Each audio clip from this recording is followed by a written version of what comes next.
continuing our lecture series on revenue and continuing on the illustrative examples. Specifically, we will now discuss some of the services rendered that are noted in the illustrative examples. So first up, I'm going to talk about revenue from subscriptions to publications, i.e. you are a publishing house and you are selling 12 months worth of magazines to an individual. How would you recognize the revenue if they paid for the subscription for the entire 12 months right up front? Well, you would recognize a straight line basis over the period in which the items are dispatched. So you would recognize revenue for month 1, month 2, month 3, month 4 as you dispatch month 1, 2, 3, 4's magazines. Okay? You do not recognize 100% of the receipt up front on day 1 as revenue.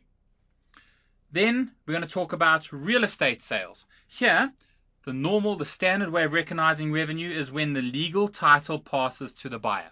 Now, because of the funny ways that real estate is financed, sometimes the property may vest in the buyer before legal title passes, especially in countries where the deeds office may have a 3 or 6 month delay. Okay, so therefore, if the vesting has happened, the risks and rewards of ownership have been transferred. In such cases, if the seller has no further substantial acts to complete under the contract, i.e. the seller's done everything he needs to, it's sitting with the deeds office now for registration, then it may be appropriate to recognize revenue, okay, before the actual title passes. Advertising commissions tricks a lot of people. Here, ladies and gentlemen, please, you only recognize the revenue when the advertisement appears before the public, not when the advertisement or the recording of the radio advertisement is finished. It's only when it actually goes in front of the public. Okay. Insurance agency commissions. Well, here there's 2 different types of insurance commissions that an agent will be getting. And remember, we are the person selling the insurance as an agency. Okay.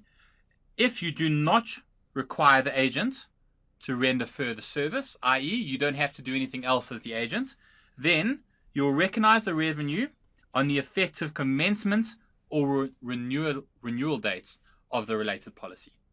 But if further services are required by the agent during the life of the policy, then you'll recognize it over the period for which the policy is on force.